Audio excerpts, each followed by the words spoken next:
Thank you also to today's forum sponsors, WOSU Public Media and King Business Interiors, and to our forum partner, COSI. So let's thank all of our sponsors, please. Today's live stream is presented by the Emergency Response Fund of the Columbus Foundation in partnership with the Columbus Dispatch and PNC. So thank you for those live stream sponsors as well. And now onto the forum.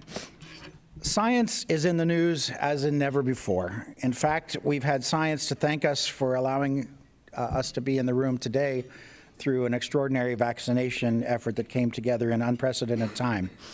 Science has turned the tide of the deadly COVID-19 virus and is enabling us to regain a sense of normalcy in our lives.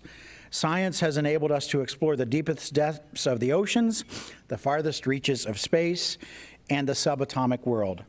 Yet, science remains controversial in America today. When did the public start questioning the validity of science, and why? What can be done to build public trust in science and scientists? So today, our distinguished panelists will discuss how to renew our nation's faith in science. I'd like to introduce our panelists now. You can find out more about each of them in your forum flyer and online. But please welcome Dr. Kathy Sullivan. Kathy is an author, former NASA astronaut, former Undersecretary of Commerce for Oceans and Atmosphere, former administrator of the National Oceanic and Atmospheric Administration, and formerly with us at COSI. So please welcome Kathy. Thank you very much.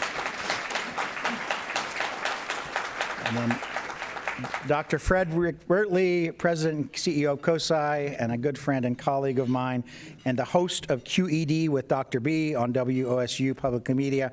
Welcome, Frederic. And now I'd like to introduce our host for today, Scott Light. Scott's a journalist and owner of Scott Light Consulting. Scott, the stage is yours. Thank you.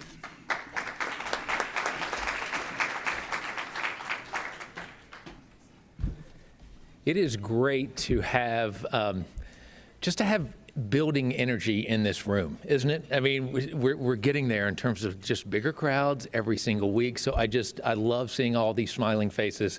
And again, seeing this room get more and more packed. So welcome to everyone. I had a heady couple of emails in that preparing for this. Jane was in touch with our guests, and we were talking about what they have been reading, the books that they are writing, the television shows that they are hosting. And it was kind of a heady preparation, getting ready to have a discussion with these two. So I'm going to start off with a quote from actually a book that Jane read. Kurt Anderson wrote a bestseller called Fantasyland and How America Went Haywire. Let me also say that, yes, he was doing his book tour in 2017 during the Trump administration, but this book was finished during the Obama administration. So we're trying to keep politics kind of to the side here today. This is what Kurt said about the subject that we're discussing today. Quote, "What's happening in our country today, this strange post-truth fake news moment, isn't new, but rather the ultimate expression of our national character and our national path. America was founded by dreamers, magical thinkers, true believers, impresarios, and by hucksters and their suckers. Believe what you want fantasy is deeply embedded in American DNA," end quote. So to our guests, go. No.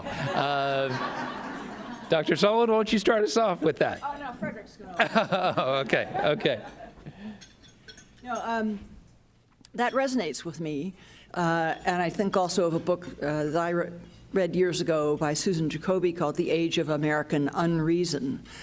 She similarly traces back threads of our DNA that give us this bent. She traces several other ones beyond what he mentioned, though, and a couple that struck me and have stayed with me is think about the English settlers, the European settlers who first came over. Who were they not?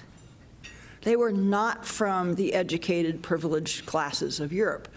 They were the people who didn't matter and didn't have standing in Europe, going to this empty land, quote-unquote empty land, and carving out a bit of a life for yourself was a way they could craft themselves. And not that many decades later, England is beginning to fade, America is really rising and thriving, and you got to think there was a little bit of a, see, I told you your blankety-blank education didn't count for so much.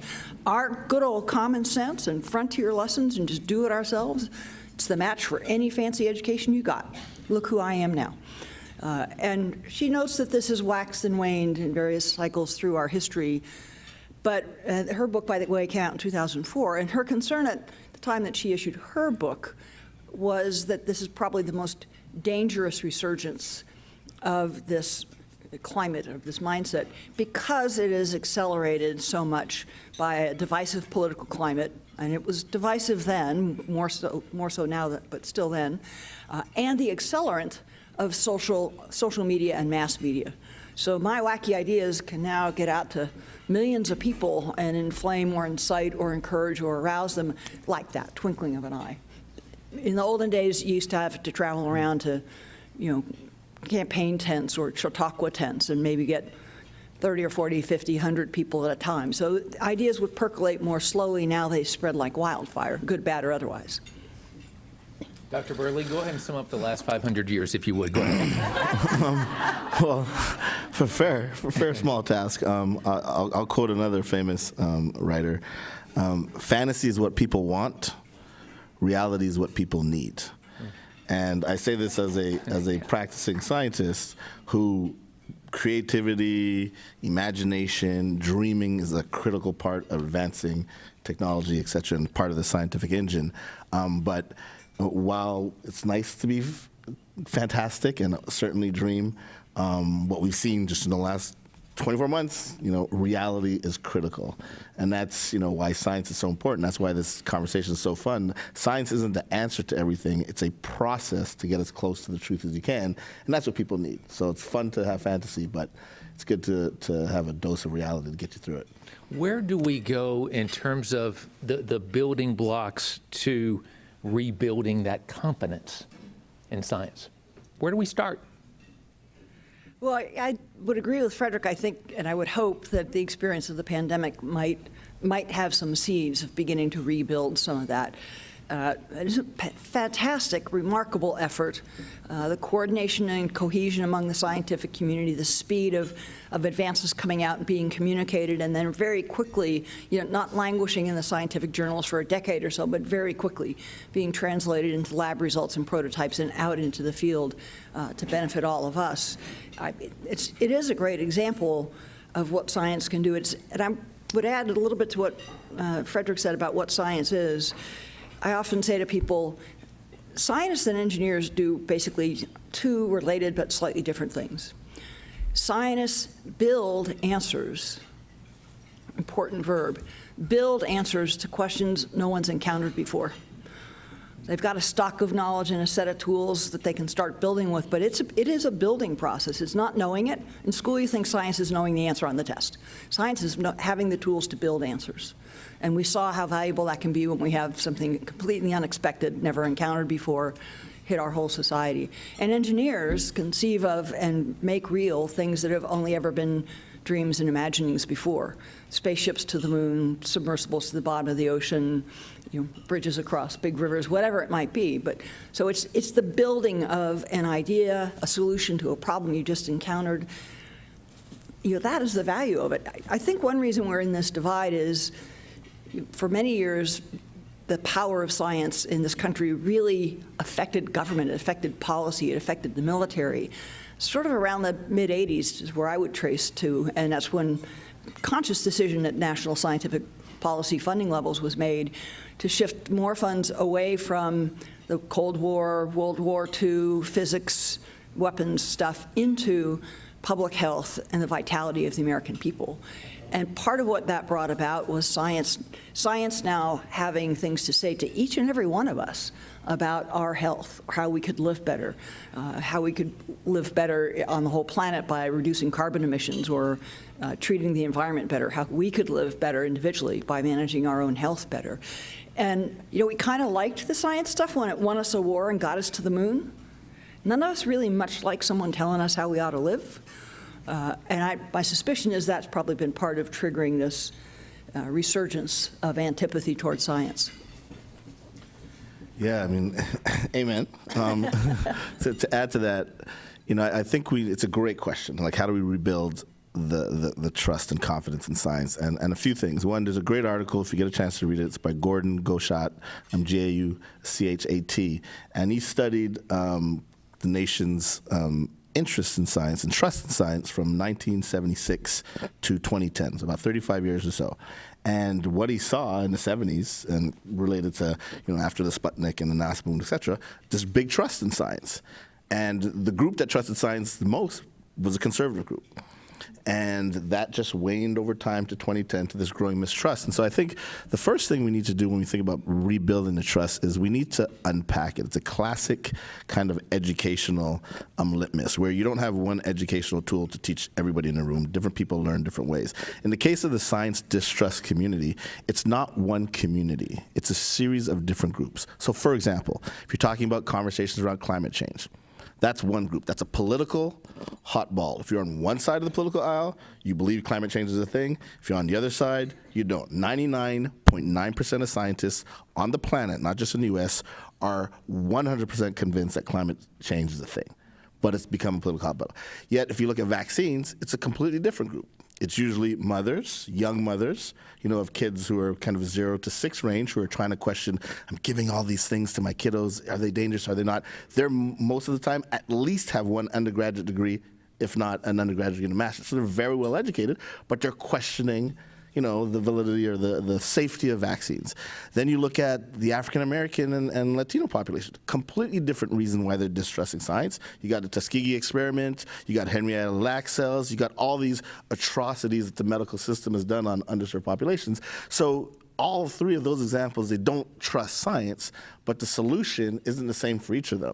Right? So in the case of African American and Black and Brown community, you got to convince them and show them by way of precedent setting that there's a different attitude to how you might treat them, and they may be more engaged in science. And as they see more people that look like them being authentic leaders and educators, they start to feel more confident. Whereas the political hot ball, well, that's a politics thing. I won't touch that. And in the case of the vaccine situation, that's something where you can't hit people over the head and say, oh, vaccines are good, vaccines are good. You have to show them the information and let them get access to great information so they can judge themselves. And then to Dr. Sullivan's point, that's hard because this has democratized everybody's opinion. And so now you're searching for information, and how do you get the right information because everything's out there? So it's a great question, but I think the answer lies in understanding the diverse reasons for how people came to mistrust science and then tackling it kind of one group at a time. I think too, a lot of people wake up and yes, this is the first thing they grab. And I say, especially in the last 10 to 15 years, instead of people looking at this in the morning and looking for information, a lot of people are looking for confirmation of their opinion, of what they're already thinking. I want to pick up a little bit, Dr. Bertley, on what you were talking about the vaccine, and Dr. Sullivan, you mentioned it as well. So how did we get here in that, yes, are there legitimate concerns when you take a vaccine process that normally takes a decade and you shrink it down to a year or 18 months? Absolutely, are there legitimate questions that need to be asked about that process? But how did we get from there and asking legitimate questions to seriously people going on cable TV and saying that the government is injecting a chip in them with this vaccine? That's what happened to the confidence level and what happened there to where we got to that. Well, they all remember that science fiction movie from the 60s where the aliens would abduct people briefly, and you knew if they'd been abducted because there was a little scar in the back of their neck from where the chip was inserted. Anybody remember that movie? They were sort of very robotic after that. Running joke in the Astronaut Corps, if someone got a management assignment, we'd turn them around and see if they had come back to the office with the chip implanted. Yeah, good. Well, Scott, part of it, I think, roots in confirmation bias. If you're already worried generally about life and the vaccine, if you already distrust government, and we're forgetting a very explicit campaign dating back at least to the 80s, posit that the problem government is not any kind of solution in our world. Government is always a problem. It's been a strong political overtone for 40 years in this country. So you've got a backdrop of you should never trust anything government says or does. And now it's the government approving this. By the way, they hurried, and they're trying to propagandize you to take it. There's 3 or 4 elements there that fit right into a conspiracy theory mindset. And then there's, obscurity about some of the dimensions of the speed of this thing. It was approved under an emergency declaration. That has to mean it was hasty. That has to mean it was badly done. An FDA emergency declaration doesn't mean any of that. It doesn't change the process flow of getting an approval at all. What it does is authorize the pharma companies to start large-scale production of a compound before the final conclusion is reached. It's actually the companies taking a significant risk, because if it doesn't pass those final trials, that's all going to be useless stock that they've invested in. But if it does pass the trials, you have thousands or hundreds of thousands of doses ready to go, rather than waiting months more to start that up. A family member of my own whose principal reason to not want to take the vaccine was it was done under emergency. That's got to mean they've been hurrying and hasting, and somebody pressured the politicians probably to slap that declaration on them. And so I don't know what's in there. And it doesn't mean any of that at all, but that's a presumption that's very widespread. You studied immunology. Were there times where in this whole debate over the last couple of years where you just wanted to jump through the TV and strangle someone? Seriously. Yeah, I mean, that's so that's a setup. But never stop. But never stop. So a few things. One, I just want to echo what Dr. Sullivan said. It's important to understand the way the vaccine developed. A few things. They didn't start from scratch. We've had all kinds of SARS viruses, coronavirus, that have existed for decades. Scientists have been working on these all the time. Fast forward, we get this new strain, it's out there. So it's not like they started from vaccination ground zero. They had a whole bunch of candidates for the last 10 years that they just had to tweak to get ready. But what was really exceptional is what Dr. Sullivan said. When you're coming up with a vaccine, yes, there's a nobility of I want to save lives, this is great.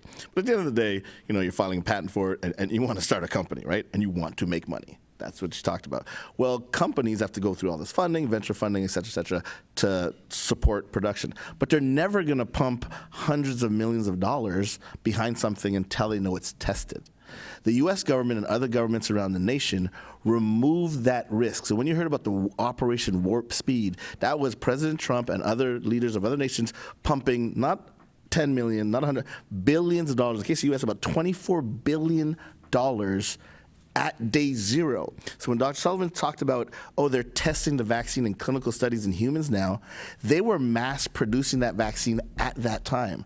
So a year later, when they have the data, hey, it's safe or whatnot, and the FDA signs off on it, you don't have to wait another 2 years to produce the vaccine. That's why, if you remember, first it was in the UK with Moderna, and then here, or Pfizer, and then here, and you saw literally the day it was approved, trucks were rolling off the same day. Like, well, how's that possible? Because they've been producing it already, and that's why it's fast. So no short corners were cut. They didn't, change the direction of how to be safe and secure for people. They just had an amazing investment in different national governments to support the mass production, so they're available in time. In terms of jumping through the TV to choke people when they, I think this is probably the most important point, that scientists need to respect the larger community. And most scientists worth the salt will say this. We love when you ask questions. You should ask questions. Nobody should take something, frankly, and inject in your body or put a chip in your neck without knowing if it's dangerous. So it's absolutely ask the questions, but then go and seek the answers from the professionals. If your sink breaks or toilet breaks, don't call Frederic Bertley, call a plumber. If you need electrical work, call an electrician, right? If you need cardiac surgery, go to a cardiac surgeon. If you want to learn about vaccines, no disrespect to talk show hosts or entertainers, unless they are trained in this, don't go to them. I mean, people like to say, I have an opinion about it. Well, if you had an opinion on flight, if one of you had an opinion on flight, pick on you, sir. Would the rest of you get on this plane if he thought he knew how to fly? No, you wouldn't. You'd go to a pilot who's trained in that. And so the jumping through the screen is twofold. One, as scientists, we need to respect people's questions and try to meet them where they're at and address them with some information and try to guide them along. But the second thing, as regular people in the world, which we all are, like, go to experts for your information and don't just get something that's hot. But then the last piece I want to say, how do we go from questioning, which I love how you set that up, to now these whack job, magnetism kind of weird shows. That gets back to this, right? 20 and 30 years ago, those whack jobs or those really oddball persons would not have an audience. It wouldn't make the filtration of common sense, to use your words. But today, because of this device, you can find an audience anywhere. And because there's no borders, you find hundreds of views, thousands of views, hundreds of thousands of views supporting your idea, and all of a sudden now you pop up and you're on a show. And so this is, as great as this is, and it's great, it can be a tool that can make things difficult. What excites you both about the advances that we're making in science, seeing so many young people head into STEM fields? What gets you excited about what you're seeing out there right now? The youth get me excited, that they are vibrantly interested in this. They are curious about how their world works. They are curious about what tools they can develop intellectually and practically to help them navigate, and even more importantly, so many of them are motivated by trying to want to improve or contribute to the world. Yes, make some money, it's a very fair motive, but there's more. I meet more and more that have a quest for purpose. I need to make some money. Maybe I even want to be very well off. But by virtue of doing something that matters, doing something that adds to the world or that moves my community forward or helps me protect people or helps me save lives, that passion towards purpose that is even a little bit greater than self, that's, I think, what gives me hope that we can reconnect some social fabric, come around to some shared purpose that we all can hold to together, maybe have plenty of arguments about how best to achieve that. But if you can find even that one kernel of trusted common purpose, it's a version of the old hierarchy of loyalties, right? We disagree tremendously about monetary policy or banking policy or environmental permitting, but somewhere down here, we all love living in this community. We love that it's got some greenery. We love that it's got waters you can safely kayak on. We love that our kids can move around the community with a high degree of safety. We all love that. Well, let's keep coming back to that home base and recentering on what are things we can do together to make sure we continue that and sustain that and grow that. So can we find some things like that in the sciences and the technologies that are going to shape our future, and grow them and develop them together and bring our youth into being the engines that drive that forward? That's where I find some hope. What excites you? Yeah, and it's another and situation. I mean, I'm excited twofold about the promise of prosperity. I mean, the cool thing about science is democratize kind of the access to I can know something and I can work towards a job. I mean, we talk about in this great country, greater than 50% of the jobs right now are STEM related, science, technology, engineering, and math. And we're not talking about getting a Ph.D. in a given field. We're talking about you can get a 2-year community college degree and start at $60,000 or $70,000. That's A. B, because of technologies like this, you can access information so you can reach more kids, especially the underserved kiddos who might not have access to high-end companies or that, but can start using these devices as a gateway to learn about STEM, which can be objective. You're not, it's not, did you like this art picture, or did you like that poetry? 2 + 2 = 4. And if you can get around learning that, you can move forward. And so the excitement about more people having access to this American dream about having a stable job and stuff, STEM can provide that. It's not the only answer, but it's definitely one answer.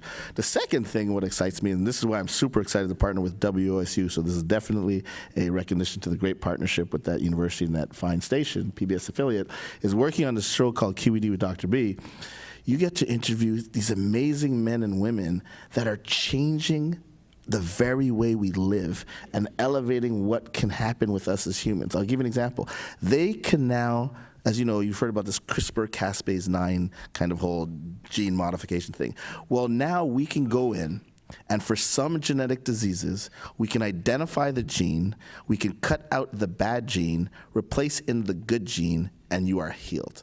I mean, this is unbelievable. Sickle cell, which affects persons of African descent and Jewish populations predominantly, they are being cured literally from this debilitating disease.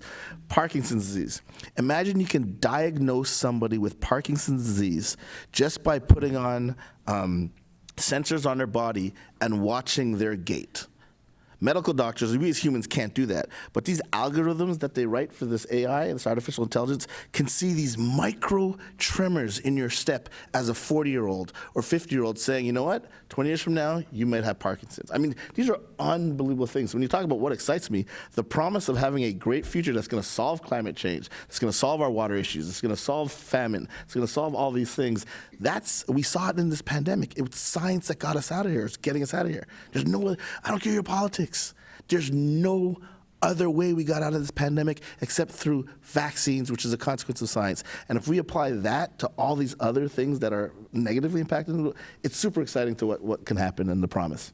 I'm going to throw one other in that I recalled as Frederic was talking, similar vein to what he was mentioning on the sickle cell. I just learned about this yesterday in the front end of my research, but I learned about it from my physician, not from some guy on YouTube. A new company, new capability. Think of this. So we have diagnostic tests for only a few cancers, right? Breast cancer. We don't have diagnostic tests for some of the most lethal ones, like pancreatic cancer comes to mind. New technique. It's beyond lab trial. It's out in hospitals and in testing or clinical use now. A couple of vials of blood drawn. Run it through this process. The company's called Grail, and the process is called Gallery with an I on the end. And it can detect 50 different cancers for which we currently do not have any diagnostic testing, including pancreatic. And what's important is it can test them when because these are the ones that you know, when you finally know you have it, you're stage 4. Hypermetastasized, short runway left. That's how you know you had it, is you're imminently dying. This technique can detect them in early stage 1 and 2 when they are still treatable. No evident outward symptom. Think about that. Think about the death rates. Think about the young people that are taken out suddenly with pancreatic cancer, bile duct cancer, 50 that we can't currently detect until you're weeks away from dying. We could detect and treat. That's crazy. And that's science. That's building an answer to, and building a technique to a problem that no one's been able to solve before. By data, by knowledge, by testing, by trying, not by opinion, but by proving 2 + 2 is 4, and that car does or doesn't work, and that plane does or doesn't fly.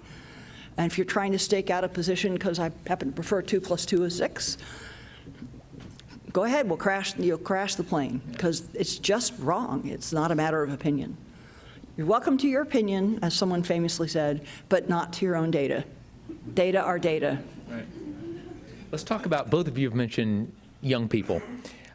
You've inspired young people, probably innumerable amounts of young people out there. And then in both of your roles at COSI, you've literally seen the light come on when you see youth at such a fantastic facility as COSI. I was looking at some education numbers in terms of the U.S. versus the rest of the world, and certainly education is a multi-tiered undercurrent in this whole discussion. Greece now has a higher graduation rate than the United States. 15-year-olds in many countries across the globe, including Russia and Latvia, are better at math than Americans. On reading proficiency, 1/5 of American 15-year-olds can't read at the level expected of a 10-year-old. And I saw a quote from Nicholas Kristof in the New York Times. He was reflecting on some of those statistics and others, and he said this: "As I see it, the greatest threat to America's future is less a surging China or a rogue Russia. It's more of our underperformance at home." So if our higher ed is still considered an envy of the world, there is still this big discussion going on with what we do with pre-K through 12. What would you like to see in that scope when it comes to education? Well, our higher ed is still very highly regarded, but in particular in the STEM and engineering fields, look at the demographics of the students in both the undergraduate and graduate majors, and it is increasingly not U.S. nationals.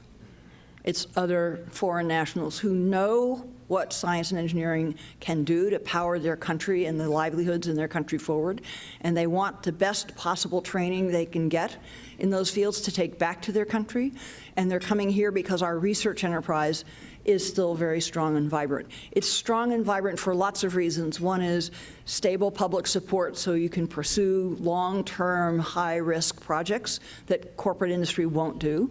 It's also because you can pursue any idea. It's an unfiltered, uncensored scientific inquiry. So that's what's happening. But what about our kids? What about K through 12? Boy, the trends have been there for a long time, Scott. This is not any kind of new trend. When I was on the National Science Board in the early 2000s, we lamented over this over and over. I think it's a couple of things, but let me start with an observation. Every human being, every little infant born in this country is at the moment of their birth a scientist. The scientific method is how infant humans become developed humans. It is test, sense, experiment, make some sense of it, try again. Scientist in the crib is the way we express it. So this mode of inquiry and of scaffolding knowledge together and learning by doing and proving and testing and finding out that it is intrinsically natural to human beings. We manage largely to school it out of kids. Okay, so their naturals added up to about age 5. We put them in school.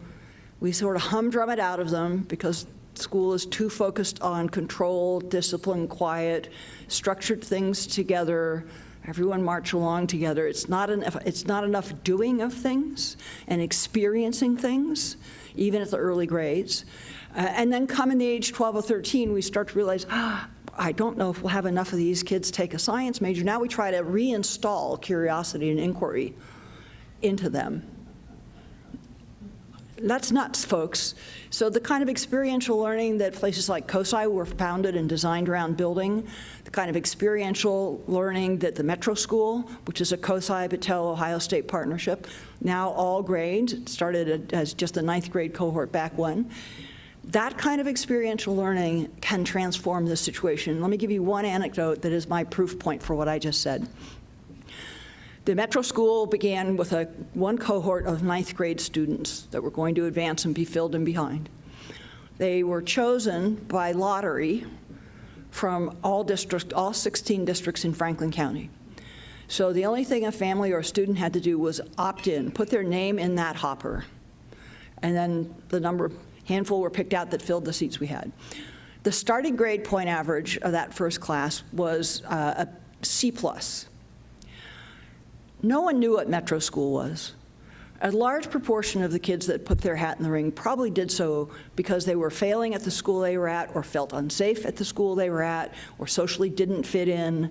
But no one had heard of STEM school before. No one had heard of Metro School before. We made that up within the last week or so. So this was a leap of faith, probably driven largely like the immigration of many of our ancestors, because it stinks back here, I'll try something new. This Metro advances students on mastery, not by the calendar. It's not at the end of this semester you will all be at this point mathematically. You're really racing ahead. You're having a little more trouble, but this is the mastery target, and you will each meet it on your own path at your own pace. Makes the parents absolutely crazy, by the way, because they always want to know, is my kid where he ought to be at week 6? And the answer could only ever be, your kid is where she is at week 6. But we will attain mastery. Punchline, those C+ students drawn randomly from 16 districts throughout the county, all but one of them placed out of all high school math by the end of their grade 10 year. All but one of them passed the Ohio state-mandated graduation test by the end of their grade 10 year in math, starting with C+ averages. That's what experiential learning can do. And that let their 11th and 12th grade years be internships at COSI, at Battelle, on campus. It let them take college credits. So when they finished high school, one of them had credits enough to have an associate degree when they finished high school. Others had, half a year's worth of college credit already under their belt, plus the study habits and social bearing to handle themselves on a campus. Think about if we did that and gave that kind of learning to all of our students. Think how fabulous that would be. You wouldn't be pushing kids into STEM. I mean, Dr. Sullivan just nailed the answer. So, what I'll add to it is the data you're referencing comes from two primary sources. There are two international exams, one called the TIMSS, T-I-M-M-S, and one called PISA, P-I-S-A. And they study the data you talked about. They measure kids in elementary school, middle school, and high school around the world. Around the world over decades, and they spell a lot. So when you hear, American students are 29th in math out of the world, or 31 in science, this is based on these two types of tests. The problem is, and one of my favorite quotes is, there's lies, damn lies, and statistics. Dr. Sullivan explained the problem. What we do in the U.S. is it's an aggregate amount of students taking this test. Well, the lion's share of American kids are in public schools, which are challenged and struggling. A small percentage are in private schools or exceptional public schools like the Metro STEM school you heard here, right? And what happens is, and you can do this, all this data is available online. When you disaggregate the students who go to some of our best public schools and our elite private schools, those students are performing number one, number two on a bad decade, number three in the world. What does that tell you? It tells you that this great country knows exactly how to educate children at the highest level, but the overall public school system hasn't caught up. So it's important to say America's not failing everybody. America's failing, unfortunately, a lion's share of students that are in the challenging public education sector. But there are ample examples of schools right in this nation that are pumping out kiddos going into colleges. And by the way, you began with the colleges and how they're populated. I mean, let's not pretend that we don't have some of the best colleges in the world. And let's not pretend that the science and tech industry in the United States is not number one, or minimum number one and number two in the world. I mean, we know how to do it here. We just have to fix the educational system to give all the kiddos, this is what we talk a lot about at COSI, how do we bridge that educational gap so all kids have a chance at having these kind of experiences? But loop that back to the thread of this conversation. So we have a cadre, a sizable cadre, pretty sizable, of the kids coming out, the good students coming out and going to STEM fields, the best in the world. But we have a general population that comes out of their schooling not well prepared, and not comfortable, not competent, not critically thinking, not seeing that as their skill set. So to this question of discernment of quality of information, careful thinking about the pros and cons of an issue, where did you get those tools, if not through family influences and schoolwork as you grow up? So the large cohort that comes out of our public school system, ill-equipped on those fronts, is more susceptible. We're all susceptible to confirmation bias. We're all susceptible to following the horde. You know, how do you look at reviews on Amazon, right? We all do that at times. But have such a large segment of our population susceptible to that and ill-equipped with any tools that could help counter those influences. That's a problem. If you see me looking at the clock here, there is a reason, and that is it is our tradition here to have questions from you. So we've got a microphone set up right there, and we're going to get to your questions for our two panelists here in just a little bit. Let me also say, quick aside, I can personally attest to Dr. Sullivan's motivation in that we were at a social gathering together a couple of years ago. My younger son was there. He was in high school then, and he wanted to study physics and math. Don't ask me where he got his brain. I just have no idea. And so Kathy said, well, I want to talk to him. And I was like, are you kidding? I will introduce you to him. He's now entering his second year down at the University of Cincinnati studying astrophysics. I still don't know what that is. I can spell it, and when he comes home or when we talk to him, I'm just going, oh, that's great. Oh, you're learning a lot. Way to get him. Go get him, kiddo. So thank you for that, Dr. Sullivan. My last question of the day is this. if you had, and it can be germane to this conversation, or we can open it up because both of you have so many passions and causes that you're involved in. But if you had the American audience right there, 331 million people, and you said, come with me, come join your fellow American in this one cause together, in this one effort together, what would that be? Dr. Bertley, would you start us off? What would that be? Come with me in this one thing.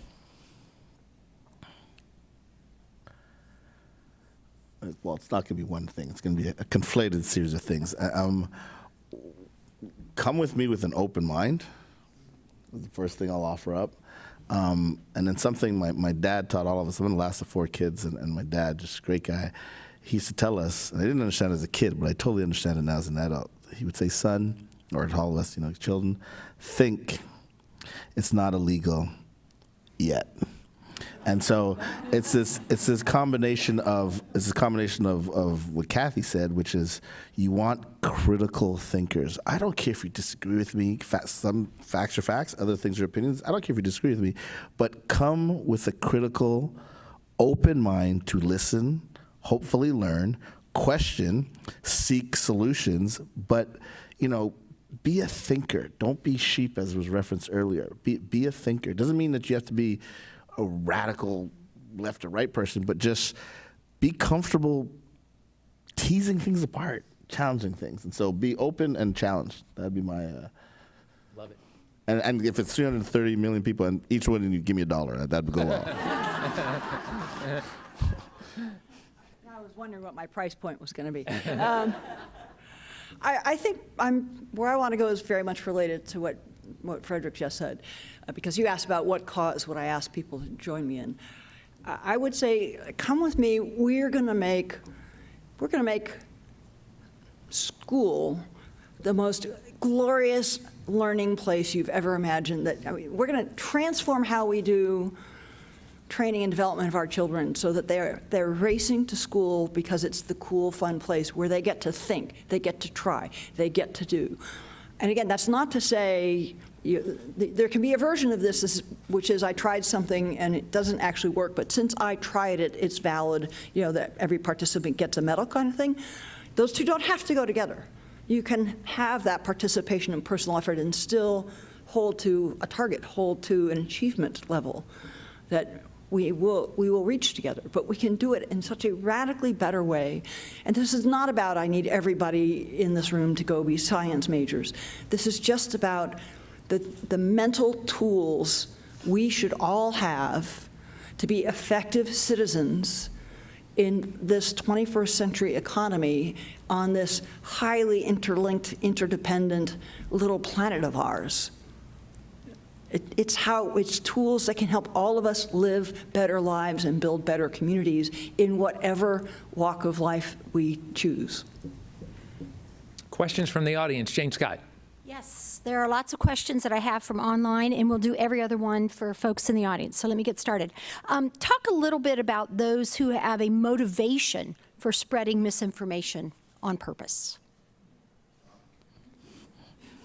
There are lots of motivations, I'm sure. I have a hard time understanding them very well myself, but there are people who want spotlight, who want to develop a body of followers and some fame, maybe just craving that from an ego point of view, maybe wanting to parlay that into monetary gain, maybe just trying to, moot.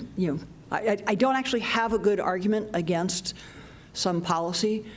So I'm just going to spread disinformation, misinformation. I don't need to win you over. I just need to make you doubt or fear this other one. It's the political version of trash talking in sports. There's 2 ways to win a sporting competition. One is to actually outperform the other athlete. The other one is to mess with their mind so that they undo themselves and they underperform. That makes your victory easier. And I'll just add, it's really interesting. One of the cool things about science, it tells you, what's the source of your information, right? You challenge it. And so people who want to spread disinformation or what have you, what's their motivation, right? And once you understand their motivation, then that helps you navigate how you want to process the information you're getting from them. But really trying to figure out what's their angle, where they're coming from, because 2 + 2 still is equal to 4. But if they're saying it 2 + 2 is equal to 6, what's their motivation for saying that? That helps you navigate through some of the disinformation and get closer to the truth as possible. Scott Whitlock, member of Metropolitan Club, thank you both for being here today, and thanks to our moderator for asking wonderful questions. My question is, assuming that skepticism about science and scientists has been increasing, to deal with it, I believe we need to understand the root cause. What do you see as the root cause or causes of increasing skepticism? Well, it is my own view that one of the root causes is a set of political motivations being amplified and channeled through mass media and social media. It is that, prevail over an argument that you can't really defeat in a substantive way by distracting, disinteresting, or confusing people. Interesting book that goes into this pretty exhaustively is called Merchants of Doubt by Naomi Oreskes. She traces very common trends in money and politics through the campaign by the tobacco industry to divert attention from secondhand smoke, climate change, and several other similar issues. So I don't want policy going in the direction it's going, and I don't really have a good reason why, but I can just make you doubt whether enough is known to warrant proceeding as the scientists are saying. Kathy Fox has a question. Are there other countries with different approaches to sharing scientific information with the public that we in the U.S. can learn from? There are some great examples around. I'm thinking of one in particular that originated in Holland. It's been used in other countries where particularly where there's a question around some new technology or some new technological development coming into a community. And the approach there is to actually host, carefully chosen word, community conversations. So scientists and citizens and the technologists and politicians get together and talk about what the proposed change is. That method asks some things also of citizens. It's not just come and bandy your opinions about, but it's come and together in mixed groups of politicians and citizens and scientists agree on a question that is important to some of the group and go do some research on that question. Go study it, bring research back. And so you build an answer together, you build an insight together to this proposed development. And based on the process as it goes forward, often it comes to a consensus judgment about proceeding or not, but everyone has participated. It's not just the politicians or the scientists describing what they're going to do and inviting you to say yes or no and then doing it anyway. It's actually bringing you into the process as a participant. It takes what Frederic has been saying, it requires what Frederic has been saying, that you all meet together as peer-level interested parties in this discussion. You have maybe the political expertise, you have the science expertise, you just have the strong interests of a member of the community. That all has to be comparably respected, and then you build an answer together. I love that. To add to that, as much as I definitely put some of the blame on scientists themselves, ourselves, and not doing what we should be doing, media and just general popular kind of mechanics plays a massive role in this, right? Look what happens in this country. If you can dribble a piece of leather up and down the basketball court, you can make tens of millions of dollars. And by the way, I love basketball and I love sports. If you're a great singer or a dancer, you can make tens of millions of dollars. You're a famous superstar. We don't celebrate the men and women who are saving our lives by developing all these incredible technology. I mean, imagine you didn't have the cell phone. Does anybody know who invented the cell phone? Bet you can't name them, but I bet you can name who won an Emmy or a Grammy last year, right? We don't celebrate the men and women that are sacrificing a lot of time to come up with really cool things that are advancing the human condition. That's point number one. Point number two, we don't celebrate teachers nearly enough. Right? When I was doing my postdoc at this school up north, there was one of the postdoctoral fellows was from India, and we'd have all these discussions like this. How come kids in India are crushing it in math and science? What's going on there? And she said, in India, we call the teacher, the student, and the room school. Didn't talk about technology. Didn't talk about fancy dorms. Does that? It was a reverence for the teacher and education in general. Such a high level of respect, and that translates into kid respecting it, and science is the top of the food chain in terms of that. And so we got a lot of work to do there. I think we can get there, but I think those are two things I'd mention on that. I think there's also, we have a shining example in my mind talking about other countries and what we've learned. Look at the example we have in Marysville, Ohio, because Honda and Japan came over here in the 70s and they trusted Ohioans to implement their template, but it took ingenuity and engineering and design work from Ohioans who have now fueled something for 40 plus decades. And granted, they took it, the Hondas and the Toyotas of the world took advantage when Detroit was down in the 70s and 80s, but that's just what happened. But again, I think that's a shining example of, again, the shared concepts internationally. Two more questions. Yes. Hi, I'm Dara Pizzuti. I'm with The Matrix. And first, I'd have to say, as a mother of school-age children, I feel very lucky that we have two such strong ambassadors to science. So thank you for today. My question centers a little bit on what you guys were just talking about, and that is, it seems to be that we're in somewhat of a perfect storm where there is a mistrust of the media, not just the scientific community, and also this explosion in social media where I think they say a lie can circle the earth 5 times before the truth has a chance to come up for air. And I'm just wondering, how do you, that must be very frustrating for the scientific community. So how do you balance our freedom of speech with the need for accurate and truthful information, particularly when the misinformation can hurt your community? Yeah, thorny question that I confess I don't have a very good answer to, but I would just, the analogy I keep going back to, trying to tease it apart and come up with something more intelligent than what I'm about to say, is, we're all pretty clear that our freedom of speech is, as unfettered in this country as it is anywhere on the planet. But freedom, liberty to speak, does not give you license to do damage. So there's a limit of yelling fire in a crowded theater and starting a stampede that imperils other people's lives. That's part of what we seem to have lost here in these more at the public level, social media level debates. Say anything you want, just go ahead, make 100 million people utterly distrust the vaccine and put 200 million other Americans at greater risk for contagion and illness, just because Larry Lunchpail on some social media channel said it loud enough. What to do about it? It's a very tough thicket to navigate, as we all know if you're following any of the policy press in DC and other places. And I'll just add to that, I think popular culture helps a lot. No matter where we are, popular culture, and a lot of it we get through this, just can help sway us. And I think, this is a plug for my gal, Kathy, next to me.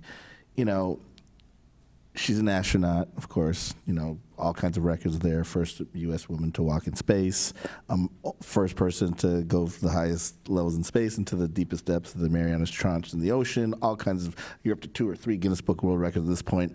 But guess what she appeared in about 2 months ago and 3 months ago? Rolling Stone magazine and Vogue. That's what's up, right? Popular culture recognizing great men and women in that. And the only other example I'll give, which is one that's near and dear to my heart, and that's, there's this woman, actually we're in Ohio, right? So Senator John Glenn, famous senator, of course also famous astronaut, first American to circumvent the Earth successfully. He picked a human being, not a computer, and computers are coming on, and IBM is just, he picked a human being to do the calculations for him to safely orbit the Earth and land back. And he picked an African-American woman. How many of y'all knew that story before 3 years ago? Before 3 years ago. We found out about this when the famous Kathryn Johnson was 99 years old when this blockbuster book called Hidden Figures and then blockbuster movie called Hidden Figures came out.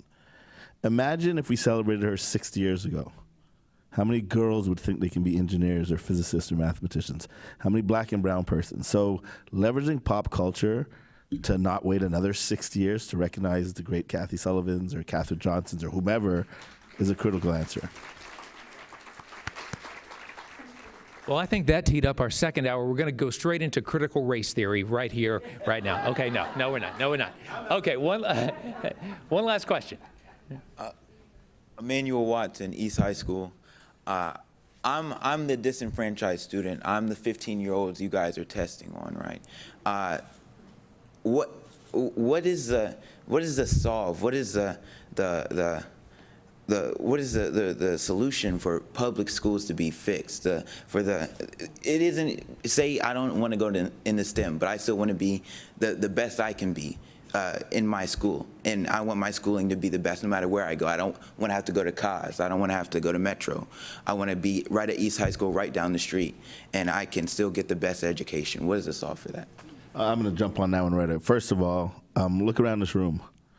You are pretty much the only, I'll call you youth, if you will. You're already a leader. You just need to stay and be true to yourself. The fact that you came here and you asked that kind of question in this kind of form tells me you already have what my mother would call the DNA to be that and to help and to help get through your high school. And I love the fact that you want to stay down the street or go to school down the street from where you are, and make that school better. And so just keep at it. You have, I guarantee you, everybody here will give you their card. But you but you just continue with that ethic of care and questioning, like you're questioning now, and wanting to not just go to that other good school over there, but make your local school better. And Emmanuel, the other thing I would say to you is, there's no magic answer that changes the equation at East High School tomorrow. But as you go forward in whatever path you find yourself on through life, be a citizen. You know what it was like. You know how you had to work to achieve against a backdrop that wasn't as vibrant and good for you as it ought to have been. Be a citizen. Get on the school board. Be active with schools where you are. Keep bringing that voice. We ought to be able to do it like this. Keep that voice coming forward. Speak up. Good voice. Thank you.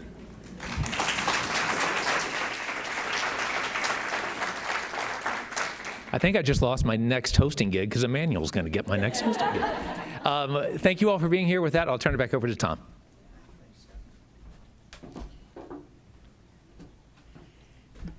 Thank you, Scott, and thank you to our panelists. I hope you found today's forum thought-provoking, enlightening, engaging, as I did. I thought it was a fascinating conversation. Please make plans to join us at our next online Wednesday as CMC presents The Sun is Shining on Solar in Ohio. Very timely topic, especially considering some of the things that are going on in the State House. Our thanks to foreign sponsors, WOSU Public Media and King Business Interiors. Thank you, Darla. Our forum partner, COSI, and to the Emergency Response Fund of the Columbus Foundation for presenting our live stream in partnership with the Columbus Dispatch and PNC. And thank you again to our online virtual seat patrons. And of course, a very special thank you to our speakers, Dr. Frederic Bertley, and Dr. Kathryn Sullivan, and to our host, Scott Light. I don't know if you noticed this beautiful new picture that we have behind us in the backdrop. It's different than the one we've had in the past. That features the photography of our amazing CMC photographer, Rick Buchanan. So just wanted to recognize Rick.